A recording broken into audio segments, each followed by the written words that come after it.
दुर्गा नवरात्रि व्रत कथा। इस व्रत में उपवास या फलाहार आदि का कोई विशेष नियम नहीं। प्रातः काल उठकर स्नान करके मंदिर में जाकर या घर पर ही नवरात्रों में दुर्गा जी का ध्यान करके ये कथा पढ़नी चाहिए। कन्याओं के लिए यह व्रत विशेष फलदायक है। श्री जगदम्बा की कृपा से सब विघ्न दूर होते हैं। कथा के अंत में बारंबार दुर्गा माता तेरी सदा ही जय हो का उच्चारण करें। कथा प्रारंभ। बृहस्पति जी बोले, हे ब्रह्म जी, आप अत्यंत बुद्धिमान, सर्वशास्त्र और चारों वेदों को जानने वालों में श्रेष्ठ हो। हे प्रभु, कृपा कर मेरा वचन सुनो। चैत्र, आश्विन और आषाढ़ मास के शुक्ल पक्ष में नवरात्र का व्रत और उत्सव क्यों किया जाता है? हे भगवान, इस व्रत का फल क्या है, किस प्रकार करना उचित है, और पहले इस व्रत को किसने किया, सो विस्तार से कहो। बृहस्पति जी का ऐसा प्रश्न सुनकर ब्रह्मा जी कहने लगे कि हे बृहस्पति, प्राणियों का हित करने की इच्छा से तुमने बहुत ही अच्छा प्रश्न किया। जो मनुष्य मनोरथ पूर्ण करने वाली दुर्गा, महादेवी, सूर्य और नारायण का ध्यान करते हैं, वे मनुष्य धन्य हैं। यह नवरात्र व्रत संपूर्ण कामनाओं को पूर्ण करने वाला है। इसके करने से पुत्र चाहने वाले को पुत्र, धन चाहने वाले को धन, विद्या चाहने वाले को विद्या और सुख चाहने वाले को सुख मिल सकता है। इस व्रत को करने से रोगी मनुष्य का रोग दूर हो जाता है और कारागार हुआ मनुष्य बंधन से छूट जाता है। मनुष्य की तमाम आपत्तियां दूर हो जाती हैं और उसके घर में संपूर्ण संपत्तियां आकर उपस्थित हो जाती हैं। बंध्या और काकबंध्या को इस व्रत के करने से पुत्र उत्पन्न होता है। समस्त पापों को दूर करने वाले इस व्रत के करने से ऐसा कौन सा मनोबल है जो सिद्ध नहीं हो सकता। जो मनुष्य अलभ या मनुष्य देह को पाकर भी नवरात्र का व्रत नहीं करता, वो माता पिता से हीन हो जाता है और अनेक दुखों को भोगता है। उसके शरीर में कुष्ठ हो जाता है और अंग से हीन हो जाता है, उसके संतानोत्पत्ति नहीं होती है। इस प्रकार वो मूर्ख अनेक दुख भोगता है। इस व्रत को न करने वाला निर्दयी मनुष्य धन और धान्य से रहित हो, भूख और प्यास के मारे पृथ्वी पर घूमता है और गूंगा हो जाता है। जो स्त्री भूल से इस व्रत को नहीं करती, वो पतिहीन होकर नाना प्रकार के दुखों को भोगती हैं। यदि व्रत करने वाला मनुष्य सारे दिन का उपवास न कर सके तो एक समय भोजन करे और उस दिन बांधवों सहित नवरात्र व्रत की कथा करे। हे बृहस्पति, जिसने पहले इस व्रत को किया है उसका पवित्र इतिहास मैं तुम्हें सुनाता हूँ। तुम सावधान होकर सुनो। इस प्रकार ब्रह्मा जी का वचन सुनकर बृहस्पति जी बोले, हे ब्रह्म जी, मनुष्यों का कल्याण करने वाले इस व्रत के इतिहास को मेरे लिए कहो, मैं सावधान होकर सुन रहा हूँ। आपकी शरण में आए हुए मुझ पर कृपा करो। ब्रह्मा जी बोले, पीतत नाम के मनोहर नगर में एक अनाथ नाम का ब्राह्मण रहता था। वह भगवती दुर्गा का भक्त था। उसके संपूर्ण सद्गुणों से युक्त मनो ब्रह्मा की सबसे पहली रचना हो ऐसी यथार्थ नाम वाली सुमति नाम की एक अत्यंत सुंदर पुत्री उत्पन्न हुई। वह कन्या सुमति अपने घर के बालकपन में अपनी सहेलियों के साथ क्रीड़ा करती हुई इस प्रकार बढ़ने लगी जैसे शुक्ल पक्ष में चंद्रमा की कला बढ़ती है। उसका पिता प्रतिदिन दुर्गा की पूजा और होम करता था। उस समय वह भी नियम से वहां उपस्थित होती थी। एक दिन वो सुमति अपनी सखियों के साथ खेलने लग गई और भगवती के पूजन में उपस्थित नहीं हुई। उसके पिता को पुत्री की ऐसी असावधानी देखकर क्रोध आया और पुत्री से कहने लगा कि हे दुष्ट पुत्री, आज प्रभात से तुमने भगवती का पूजन नहीं किया, इस कारण मैं किसी कुष्ठी और दरिद्री मनुष्य के साथ तेरा विवाह करूंगा। इस प्रकार कुपित पिता के वचन सुनकर सुमति को बड़ा दुख हुआ और पिता से कहने लगी कि हे पिताजी, मैं आपकी कन्या हूँ, मैं आपके सब तरह से अधीन हूँ। जैसी आपकी इच्छा हो वैसा ही करो। राजा कुष्ठी अथवा और किसी के साथ जैसी तुम्हारी इच्छा हो मेरा विवाह कर सकते हो, पर होगा वही जो मेरे भाग्य में लिखा है। मेरा तो इस पर पूर्ण विश्वास है। मनुष्य जाने कितने मनोरथों का चिंतन करता है, पर होता वही है जो भाग्य में विधाता ने लिखा है। जो जैसा करता है उसको फल भी उस कर्म के अनुसार मिलता है, क्योंकि कर्म करना मनुष्य के अधीन है, पर फल दैव के अधीन है। जैसे अग्नि में पड़े त्रिनाति अग्नि को अधिक प्रदीप्त कर देते हैं, उसी तरह अपनी कन्या के ऐसे निर्भयता से कहे हुए वचन सुनकर उस ब्राह्मण को अधिक क्रोध आया। तब उसने अपनी कन्या का एक कुष्ठी के साथ विवाह कर दिया और अत्यंत क्रुद्ध होकर पुत्री से कहने लगा कि जाओ जाओ, जल्दी जाओ, अपने कर्म का फल भोगो। देखिए, केवल भाग्य भरोसे पर रहकर तुम क्या करती हो। इस प्रकार से कहे हुए पिता के कटु वचनों को सुनकर सुमति मन में विचार करने लगी कि अहो, मेरा बड़ा दुर्भाग्य है जिससे मुझे ऐसा पति मिला। इस तरह अपने दुख का विचार करती हुई वह सुमति अपने पति के साथ वन चली गई और भयावने कुशयुक्त उस स्थान पर उन्होंने वह रात बड़े कष्ट से व्यतीत की। उस गरीब बालिका की ऐसी दशा देखकर भगवती पूर्व पुण्य के प्रभाव से प्रकट होकर सुमति से कहने लगी कि हे दीन ब्राह्मणी, मैं तुम पर प्रसन्न हूँ, तुम जो चाहो वरदान मांग सकती हो। मैं प्रसन्न होने पर मनवांछित फल देने वाली हूँ। इस प्रकार भगवती दुर्गा का वचन सुनकर ब्राह्मणी कहने लगी कि आप कौन हैं जो मुझ पर प्रसन्न हुई हैं, वह सब मेरे लिए कहो और अपनी कृपा दृष्टि से मुझ दीन दासी को कृतार्थ करो।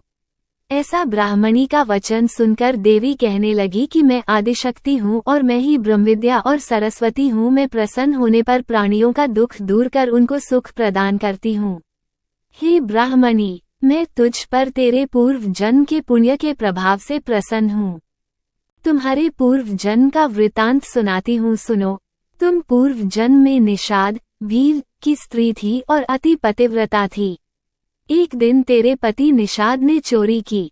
चोरी करने के कारण तुम दोनों को सिपाहियों ने पकड़ लिया और ले जाकर जेलखाने में कैद कर दिया। उन लोगों ने तेरे को और तेरे पति को भोजन भी नहीं दिया। इस प्रकार नवरात्रों के दिनों में तुमने न तो कुछ खाया और न ही जल ही पिया, इसलिए 9 दिन तक नवरात्र का व्रत हो गया। हे ब्राह्मणी, उन दिनों में जो व्रत हुआ उस व्रत के प्रभाव से प्रसन्न होकर तुम्हें मनवांछित वस्तु दे रही हूँ। तुम्हारी जो इच्छा हो वो वरदान मांग लो।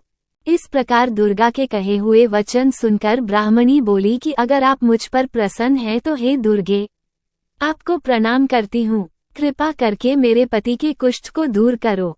देवी कहने लगी कि उन दिनों में जो तुमने व्रत किया था उस व्रत के एक दिन का पुण्य अपने पति का कुष्ठ दूर करने के लिए अर्पण करो। मेरे प्रभाव से तेरा पति कुष्ठ से रहित और सोने के समान शरीर वाला हो जाएगा। ब्रह्मा जी बोले। इस प्रकार देवी का वचन सुनकर वह ब्राह्मणी बहुत प्रसन्न हुई और पति को निरोग करने की इच्छा से ठीक है ऐसे बोली। तब उसके पति का शरीर भगवती दुर्गा की कृपा से कुष्ठहीन होकर अति कांतियुक्त हो गया, जिसकी कांति के सामने चंद्रमा की कांति भी क्षीण हो जाती है। वह ब्राह्मणी पति की मनोहर देह को देखकर देवी को अति पराक्रम वाली समझकर स्तुति करने लगी कि हे दुर्गे, आप दुर्गत को दूर करने वाली, तीनों जगत की संताप हरने वाली, समस्त दुखों को दूर करने वाली, रोगी मनुष्य को निरोग करने वाली, प्रसन्न होने पर मनवांछित वस्तु को देने वाली और दुष्ट मनुष्य का नाश करने वाली हो। तुम ही सारे जगत की माता और पिता हो। हे अम्बे, मुझ अपराध रहित अबला की मेरे पिता ने कुष्ठी के साथ विवाह कर मुझे घर से निकाल दिया। उसकी निकाली हुई पृथ्वी पर घूमने लगी। आपने ही मेरा इस आपत्ति रूपी समुद्र से उद्धार किया है। हे देवी, आपको प्रणाम करती हूँ, मुझ दीन की रक्षा कीजिए। ब्रह्मा जी बोले, हे बृहस्पति। इसी प्रकार उस सुमति ने मन से देवी की बहुत स्तुति की। उससे हुई स्तुति सुनकर देवी को बहुत संतोष हुआ और ब्राह्मणी से कहने लगी कि हे ब्राह्मणी, उदौलय नाम का अति बुद्धिमान, धनवान, कीर्तिवान और जितेंद्रिय पुत्र शीघ्र होगा। ऐसे कहकर वह देवी उस ब्राह्मणी से फिर कहने लगी कि हे ब्राह्मणी, और जो कुछ तेरी इच्छा हो वही मनवांछित वस्तु मांग सकती है। ऐसा भगवती दुर्गा का वचन सुनकर सुमति बोली कि हे भगवती दुर्गे, अगर आप मेरे ऊपर प्रसन्न हैं तो कृपा कर मुझे नवरात्रि व्रत विधि बतलाइए। हे दयावती, जिस विधि से नवरात्र व्रत करने से आप प्रसन्न होती हैं, उस विधि और उसके फल को मेरे लिए विस्तार से वर्णन कीजिए। इस प्रकार ब्राह्मणी के वचन सुनकर दुर्गा कहने लगी, हे ब्राह्मणी, मैं तुम्हारे लिए संपूर्ण पापों को दूर करने वाली नवरात्र व्रत विधि को बतलाती हूँ, जिसको सुनने से तमाम पापों से छूटकर मोक्ष की प्राप्ति होती है। आश्विन मास के शुक्ल पक्ष की प्रतिपदा से लेकर 9 दिन तक विधि पूर्वक व्रत करे। यदि दिन भर का व्रत न कर सके तो एक समय भोजन करे। पढ़े लिखे ब्राह्मणों से पूछकर कलश स्थापना करें और वाटिका बनाकर उसको प्रतिदिन जल से सींचे। महाकाली, महालक्ष्मी और महासरस्वती इनकी मूर्तियां बनाकर उनकी नित्य विधि सहित पूजा करें और पुष्पों से विधि पूर्वक अद्रया दें। बिजौरा के फूल से अद्रया देने से रूप की प्राप्ति होती है। जायफल से कीर्ति, डाक से कार्य की सिद्धि होती है। आंवले से सुख और केले से भूषण की प्राप्ति होती है। इस प्रकार फलों से अद्रया देकर यथा विधि हवन करें। खांड, घी, गेहूं, शहद, जौ, तिल, विल्व, नारियल, दाख और कदम्ब इनसे हवन करें। गेहूं होम करने से लक्ष्मी की प्राप्ति होती है। खीर व चंपा के पुष्पों से धन और पत्तों से तेज और सुख की प्राप्ति होती है। आंवले से कीर्ति और केले से पुत्र होता है। कमल से राज सम्मान और दाखों से सुख संपत्ति की प्राप्ति होती है। खंड, घी, नारियल, जौ और तिल इनसे तथा फलों से होम करने से मनवांछित वस्तु की प्राप्ति होती है। व्रत करने वाला मनुष्य इस विधान से होम कर आचार्य को अत्यंत नम्रता से प्रणाम करे और व्रत की सिद्धि के लिए उसे दक्षिणा दे। इस महाव्रत को पहले बताई हुई विधि के अनुसार जो कोई करता है उसके सब मनोरथ सिद्ध हो जाते हैं। इसमें तनिक भी संशय नहीं है। इन 9 दिनों में जो कुछ दान आदि दिया जाता है उसका करोड़ों गुना मिलता है। इस नवरात्र के व्रत करने से ही अश्वमेध यज्ञ का फल मिलता है। हे ब्राह्मणी, इस संपूर्ण कामनाओं को पूर्ण करने वाले उत्तम व्रत को तीर्थ मंदिर अथवा घर में ही विधि के अनुसार करें। ब्रह्मा जी बोले, हे बृहस्पति, इस प्रकार ब्राह्मणी को व्रत की विधि और फल बताकर देवी अंतर्ध्यान हो गई। जो मनुष्य या स्त्री इस व्रत को भक्तिपूर्वक करता है वो इस लोक में सुख पाकर अंत में दुर्लभ मोक्ष को प्राप्त होता है। हे बृहस्पति, ये दुर्लभ व्रत का महात्म्य मैंने तुम्हारे लिए बतलाया है। बृहस्पति जी कहने लगे, आपने मुझ पर अति कृपा की जो अमृत के समान इस नवरात्र व्रत का महात्म्य सुनाया। हे प्रभु, आपके बिना और कौन इस महात्म्य को सुना सकता है। ऐसे बृहस्पति जी के वचन सुनकर ब्रह्मा जी बोले, हे बृहस्पति, तुमने सब प्राणियों का हित करने वाले इस अलौकिक व्रत को पूछा है, इसलिए तुम धन्य हो। ये भगवती शक्ति संपूर्ण लोकों का पालन करने वाली है। इस महादेवी के प्रभाव को कौन जान सकता है। जय अम्बे गौरी मैया, जय श्यामा गौरी, तुमको निस दिन ध्यावत हरि ब्रह्मा शिवरी। जय अम्बे गौरी। चंद्रवदनी तुम महालक्ष्मी, तुम ही हो जगदम्बा। सूर्य चंद्रमा ध्यावत नारद ऋषि गावे। जय अम्बे गौरी।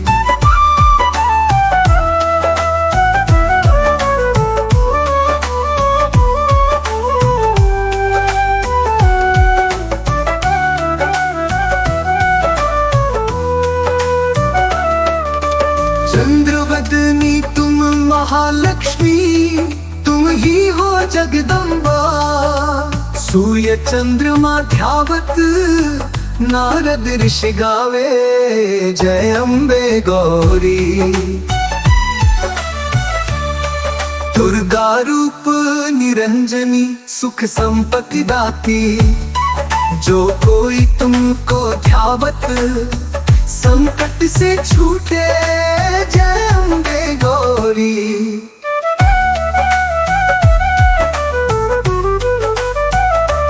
तुम हो पालन करता, तुम ही हो संहारी।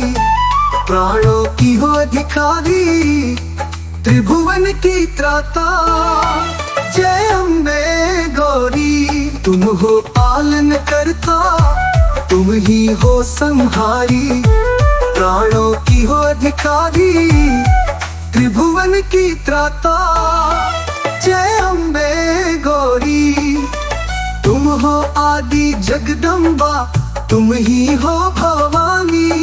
तुम ही हो विष्णु की माया, सब घट घट वासी।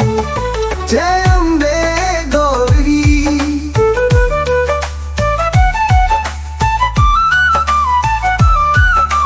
आरती जो कोई गावे मन वांछित फल पावे। दुर्गा माता की कृपा से सुख संपत्ति पावे। जय अम्बे गौरी, जय अम्बे गौरी।